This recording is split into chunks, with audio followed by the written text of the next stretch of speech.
안녕하세요. 저축을 부탁해입니다. 전문가의 도움을 받으면서 재테크를 하는 게 아니라 내가 전문가가 돼서 내 자산을 관리하는 방법에 대해서 안내해드리고 있습니다. 오늘은 연말정산에 대해서 알아볼 거예요. 이제 1월부터 신고를 하셔야 되거든요. 그래서 그 직장인분들 중에서 연말정산을 잘 하시는 분들도 있지만 오늘은 처음 해보시는 분들이 연말정산을 완벽하게 이해를 해서 내가 연말정산 좀 내가 봐줄게, 내가 도와줄게 라는 상황이 될 수 있게끔 한번 진행을 한번 해보도록 하겠습니다. 이론적인 얘기는 하나도 안 할 거고요. 그냥 정말 내가 딱 신고하는 요령, 방법, 요거에 대해서 좀 설명을 드려볼게요. 연말정산은 작년 1월부터 12월까지 하신 내용이 있잖아요. 그 내용을 기반으로 해서 올해 1월 15일부터 28일까지 내가, 직장인인 내가 작성해서 그 회사에 제출을 하게 되는 겁니다. 그리고 회사는 2월 말까지 요 내용을 토대로 해서 원천징수 영수증을 발급해 놓고요. 그 다음에 3월 12일 날 국세청이 제출을 하게 되고, 그럼 나는 3월을 급여에 돌려받거나 토해내는 게 바로 연말정산입니다. 그럼 일단 각설하고 연말정산 한번 신고를 한번 해볼까요? 네이버에 홈택스라고 검색을 하시면 돼요. 사이트에 들어가면 보안 프로그램 설정하고 뭐 설치하라고 나오는데 설치하셔야 돼요. 이거 어쩔 수가 없습니다. 로그인을 눌러볼게요. 이렇게 로그인을 누르게 되면 은행에서 사용하시는 공인증서 있잖아요. 이걸로 로그인을 하실 수가 있으세요. 하지만 공인증서를 등록을 해야 됩니다. 그래서 이 등록을 눌러주시면 돼요. 주민번호 입력하고 등록하기 누르면 내 인증서가 딱 떠요. 그리고 그걸 등록을 하게 되면 그 다음부터 로그인이 가능한데 저는 이미 등록이 되어 있으니 그냥 로그인을 한번 해보겠습니다.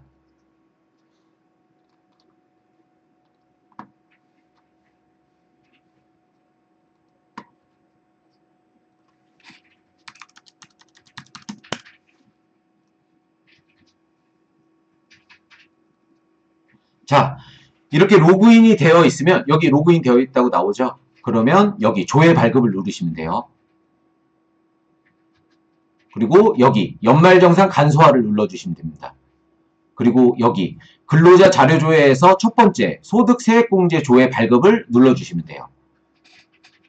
자, 그러면 내가 회사에 이 증빙 서류와 연말정산 신고서를 작성해서 제출을 하면 끝나는 거거든요. 그런데 여기 간소화 서비스에서 내가 작성해야 되는 90%가 다 조회가 되는 겁니다.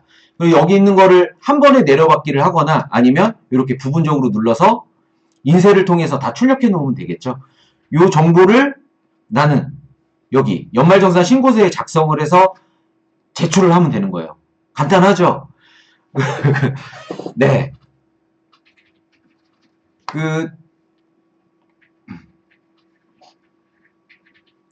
하나만 예시를 통해서 한번 작성을 한번 해볼게요.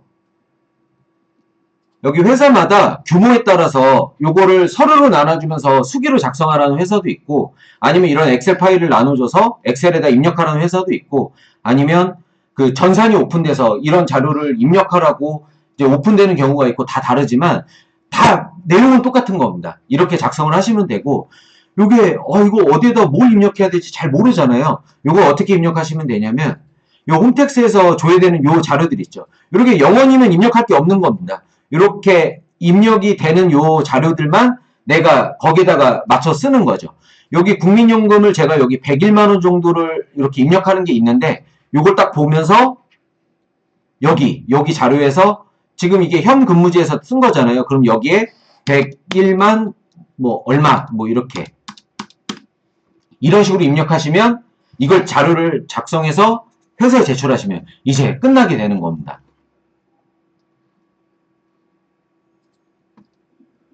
그런데 제가 아까 90%라고 말씀을 드렸잖아요. 그게 여기에 다 조회가 안 되는 내용이 있어요. 연말정산 간소화 서비스에서도 뭐 난임시술비라던가 그 자녀가 학교에서 체험학습 하잖아요. 그런 비용들이 반영이 안 되는 경우들이 있어요. 이런 거는 내가 확인을 해서 따로 입력을 해줘야지 더 돌려받는 거지. 요거를 누락시키면 난 뭐 못 돌려받는 거죠. 뭐. 그럼 세금을 더 많이 내게 되는 꼴이 되겠죠. 그러니까 이런 항목들을 체크를 해서 제출을 하면 연말정산이 이제 완벽하게 처리가 된다라고 생각하시면 되는 거고요. 미혼인 경우, 이제 결혼을 하지 않은 경우에는 거의 대부분은 연말정산 간소화 서비스에서 다 조회돼요. 근데 이제 결혼하신 분들은 여기 조회가 안 되는 경우들이 있다 보니까 이건 좀 체크해서 이제 신고를 하면 된다라고 이해하시면 되는 겁니다. 자, 신고는 굉장히 쉬운데 요게 어렵죠. 요거 작성하는 거, 요 신고서 작성하는 게 정말 어려워요.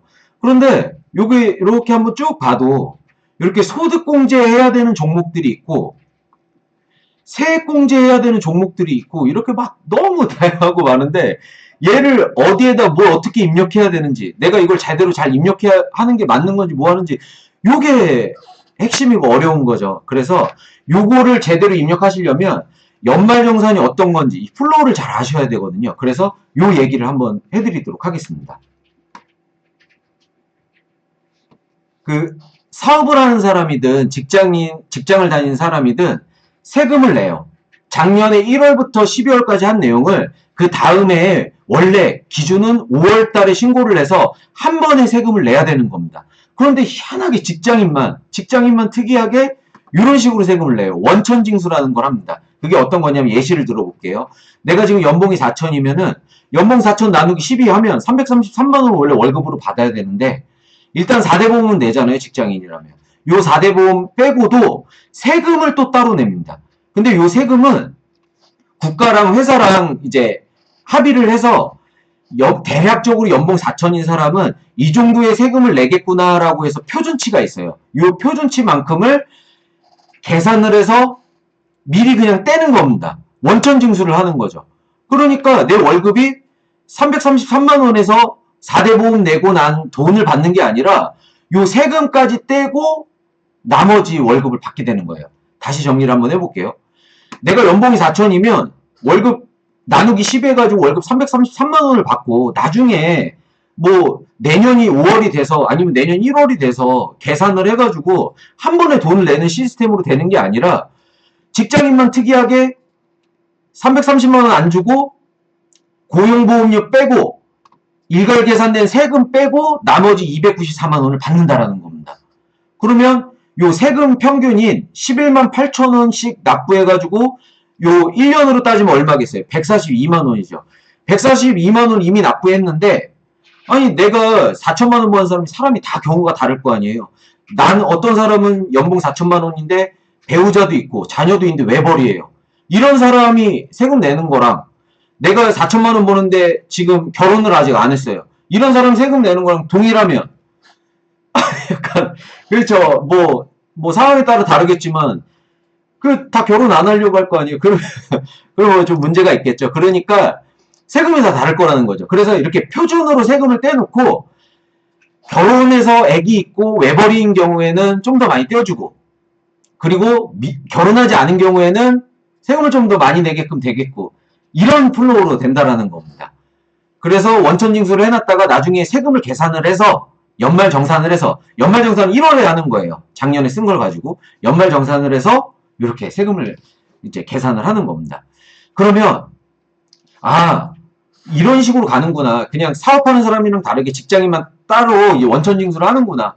물론 뭐 직장인들 왜 원천징수를 왜 직장인만 해? 뭐 이렇게 의심하시는 분들도 있고 좀 화가 나시는 분들도 있겠지만 이 얘기를 하려면 또 얘기가 너무 길어져요. 이거는 좀 각서를 하고 뭐 이렇게 내라는데 뭐 어떻게 해요? 이렇게 내려면 내야죠. 그래서 자 이런 플로우로 돌아가는데 우리가 세금을 어떻게 계산되는지 한번 이야기를 한번 해볼게요. 자, 요렇게 과세 표준, 요렇게 1200만 원 이하는 6%, 뭐 이 4600만 원 이하는 15%, 요 과세 표준에 이거에서 세금을 계산을 하는데 어떤 식으로 하는 거냐면요. 내가 연봉이 4천이에요. 그런데 사람마다 다 다르다고 했어요. 그래서 그거를 소득공제를 해주든 세액공제를 해주든 공제라는 표현은 뺀다라는 소리입니다. 그래서 경비 처리를 해주는 건데 그렇게 빼가지고 과세 표준이 요 2천만 원을 가지고 어떻게 세금이 계산이 되냐면요. 2천만 원이면 1200만 원 초과 4600만 원 이하 요 사이잖아요. 그러면 2천만 원의 15%를 세금을 계산해서 세금을 주는 게 아니라 2천만 원의 15% 계산하면 300만 원입니다. 그러니까 300만 원은 세금을 내야 되는 게 아니라 2천만 원 중에 1,200만 원은 6%. 네, 요 1,200만 원 이하는 6%. 그러면 남는 돈이 얼마예요? 1,200만 원 빼면 800만 원이 남잖아요. 요 800만 원은 요 구간 안에 들어가니까 15%. 이런 식으로 계산이 된다라는 겁니다. 그러면 내가 연봉 과세 표준이 4천이다. 아니 8천으로 계산을 해볼게요. 내가 8천이다 라고 하면 8천만 원 중에 1,200만 원은 6%된 돈. 그러면 나머지 돈이 얼마죠? 6,800만 원이죠. 6,800만 원 중에서 4,600만 원까지는 15%. 그러면 1,200이랑 4,600을 빼면 남은 돈이 얼마죠? 2천만 원이죠. 요 2천만 원은 요 구간 안에 들어가니까 요 구간 안에 24%를 계산해서 2,200만 원은 24%를 계산해서 요 세 개를 더한 값이 이 8천만 원의 세금이 되게 되는 겁니다. 이런 식으로 세금이 계산이 되는 거예요. 아, 어렵나요? 그럼 다시 정리해서 이렇게 되는 겁니다. 세금은 아까 연말정산 간소화 서비스에 들어가서 서류를 준비해서 다 출력을 해놓은 다음에 요 서류를 기반으로 해서 요거 작성해가지고 회사에 제출하면 그냥 땡인 겁니다. 그럼 3월에 돌려받거나 토해내거나 이렇게 하면 되는 건데, 아, 연말정산이라는 게 이런 플로우로 돌아가는구나 라고 이제 이해를 하시면 되는 거예요. 그러면 이해를 좀 더 돕기 위해서 원천징수 영수증을 가지고 다시 한번 정리해서 설명을 좀 드려볼게요. 이렇게 상여나 급여를 받으시면 요걸 다 합치면 요걸 연봉이라고 부르잖아요. 이렇게 연봉을 받으면 이걸 내가 다 받는 게 아니라 원천징수에서 국민연금, 퇴직연금, 국민연금, 건강보험료, 고용보험료 이렇게 4대 보험 낼 거 내고 또 세금도 원천징수 된다고 그랬죠. 이렇게 임의로 계산된 돈이. 이렇게 돈이 이미 차감이 돼서 이렇게 딱 된 겁니다. 이런 시스템이 딱 되어 있는 상황에서 자, 요 연봉이 여기 맨 위에 이렇게 올라오죠. 이렇게 올라오면 요 연봉에다가 세율 계산해서 세금이 계산이 되는 게 아니라 사람마다 상황이 다 다르니 이런 공제 항목들, 소득공제 항목들, 세액공제 항목들을 빼고 난 세금을 차감하겠다라고 얘기를 하는 거예요. 그럼 이거는 결혼한 사람이든 결혼을 안 한 사람이든 여기 공제 항목에 있는 사람이든 없는 사람이든 다 세금이 다르겠죠. 그러니까 1월 달에 연말 정산을 하는 거고요. 자, 그러면 요 9,595만 원 중에서 빼기를 할 겁니다. 요걸 빼서 세금을 낮춰야 되겠죠? 그래서 빼기를 한번 해볼게요. 이 연봉을 벌면서 가만히 놀지는 않았을 텐데, 가만히 있지는 않았을 텐데, 옷도 사 입고, 밥도 먹고, 커피도 마시고, 돈을 벌려고 노력을 많이 하셨을 거 아니에요. 그래서 국가에서 기본적으로 근로소득 공제라는 걸 해줍니다. 이거는 그냥 해주는 거예요. 연봉이 높을수록 작게, 연봉이 낮을수록 많이, 이런 식으로 기본적으로 그냥 빼줘요. 그러면 요걸 빼면 8,140만 원이 실제 내가 이제 시작하는 이제 근로소득 금액이 되는 겁니다. 여기에서 나 150만 원 그냥 일단 해줘요. 그리고 배우자가 돈을 안 벌면 배우자 공제를 해줍니다. 자녀가 있으면 자녀 수의 만큼 또 돈을 빼주는 겁니다. 이런 식으로 국민연금 낸 것도 빼주고 건강보험 낸 것도 빼주고 고용보험 낸 것도 빼주고 이렇게 빼기를 하는 거예요. 그리고 신용카드 쓴 것도 빼주고 청약 낸 것도 조건에 맞으면 이렇게 빼주고 이렇게 조건에 맞게끔 쭉쭉쭉쭉 빼주면 내 종합소득 과세표준, 그러니까 요 9,500만 원에서 뺄 거 다 뺀 돈이 5,928만 원이다. 이렇게 이해하시면 되는 겁니다. 요걸로 아까 계산해 본 적 있으시죠? 요거 맨 마지막에 요 과표 구간 요 계산하는 방식으로 해서 요 누진 세금 계산하는 방식에 의해서 계산을 하게 되면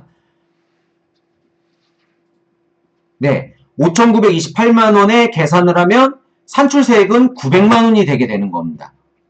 그러면 이 900만 원을 바로 세금으로 내느냐? 그렇지 않고 요 세액공제라는 혜택이 또 있어요. 요거만큼 해서 나라에서 이렇게 얘기를 하고 있는 거죠. 자녀가 있으면 이만큼 더 빼줄게. 연금저축을 하시면 노후 준비를 하시면 이만큼 더 빼드릴게요. 보험을 가입하셨으면은 요만큼 더 빼드릴게요. 요런 조건에 맞게끔 또 빼준다라는 겁니다. 요걸 다 빼고 나면 결정세액이 이렇게 740만 원이 되게 되는 거예요. 그러면 이렇게 결정세액이 740만 원 그대로 올라오죠. 이렇게 처리가 되는 겁니다. 그러면 나는 이미 낸 돈은 794만 원인데 결정세액은 740만 원이니까 54만 원 돌려받겠죠. 이렇게 계산하시면 되는 거예요. 그런데 우리나라 세금은 소득세뿐만이 아니라 10%인 요 740만 원 10%인 요렇게 74만 원을 또 내야 됩니다. 돌려받는 것도 마찬가지로 그렇게 되긴 하지만 어찌됐든 10%를 또 내야 되다 보니까 요 돈과 요 돈을 합쳐서 이제 내가 내야 되는 세금으로 계산이 되는 거예요. 그러면 미리 이만큼 냈는데 결정세액이 이 낸 돈보다 작으니 지금은 54만 원을 돌려받게 되는 거죠. 이렇게 돌아간다라고 이해하시면 되는 겁니다. 자, 그러면 다시 정리를 한번 해볼게요. 세금 신고가 이렇게 흘러가는 거구나. 직장인들은 미리 원천 징수를 하다 보니까 1월에 정산을 해서 이렇게 뺄 거 이렇게 빼가지고 마지막에 계산을 다시 한번 해서 돌려주거나 토해내거나 이런 것들을 하는구나. 여기까지 이해가 됐어요. 그러면 이거를 소득공제를 어떠한 기준과 어떠한 그 목적으로 나한테 이렇게 빼주는 거지? 요걸 아는 게 연말정산의 핵심일 거 아니에요. 또 세액공제는 또 어떠한 기준과 어떠한 조건으로 나한테 돈을 빼주지? 이걸 알아야 되는 게 핵심인 거 아니에요. 그래서 요걸 어떻게 보시면 되는지를 이제부터 설명드려 보도록 하겠습니다. 홈택스에 보시면 로그인 화면이든 지금 이 화면이든 이렇게 여기 로그아웃 요 옆에 모의계산이라고 있죠. 여기에서 보실 수가 있어요. 눌러볼게요. 그럼 모의계산에서 여기 연말정산 자동계산이라고 있죠. 여기에서 눌러보면은 해당 연도마다 자동계산이 다 있습니다. 왜냐하면 요게 매년마다 아까 그 공제하는 소득공제 항목이든 세액공제 항목이든 다 바뀌어요. 매년. 그러다 보니까 2016년, 2015년, 2014년 더 다 다른 거고 저희가 봐야 되는 거는 지금 2018년도에 계산을 하잖아요. 그러면 2018년도에는 2017년도 1월부터 12월 동안 사용한 내역을 가지고 조회를 하는 거니까 요 2017년도 자동 계산을 누르시면 되는 겁니다.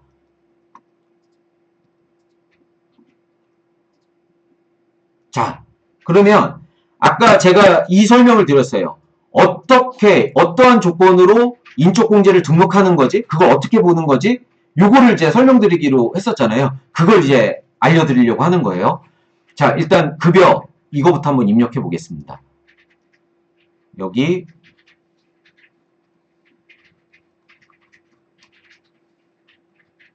연봉이랑 그 다음에 기존 근무지에서 먼저 뗀 돈 있죠. 요걸 보면서 입력을 해볼게요. 연봉은 9,595만 원. 네. 그리고 먼저 낸 세금은 7942120 더하기 794150. 그래서 8736270. 이렇게 입력하고 적용하기.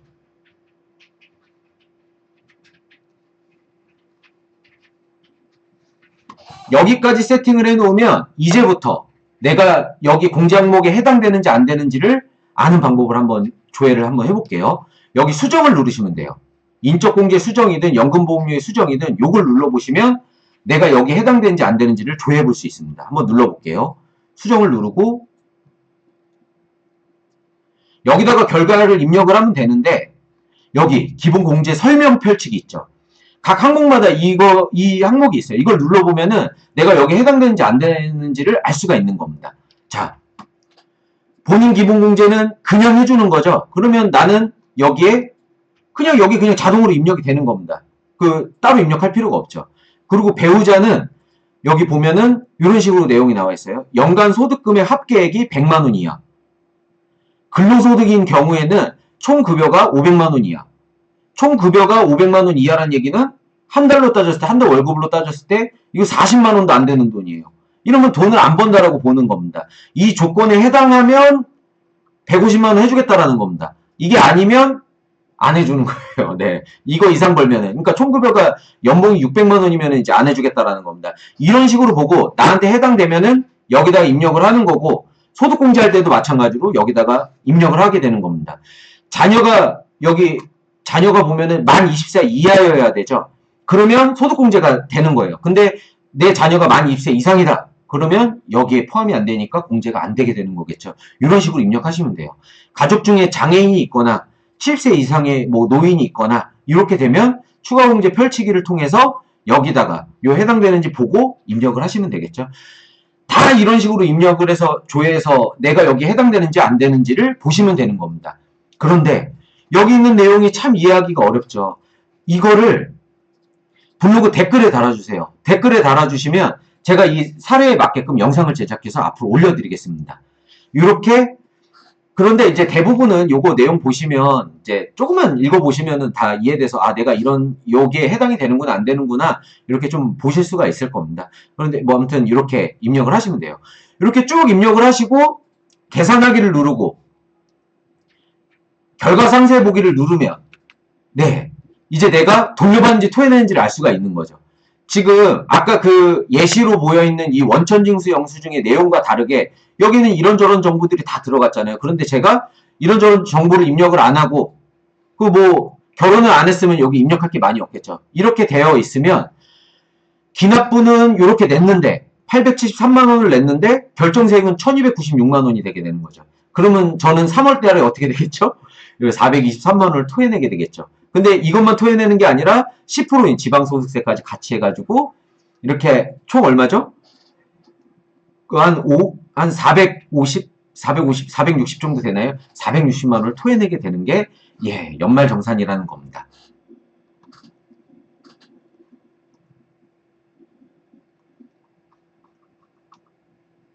자, 어떠세요? 쭉 설명을 드려봤는데 좀 이해하기가 좀 쉬우신가요?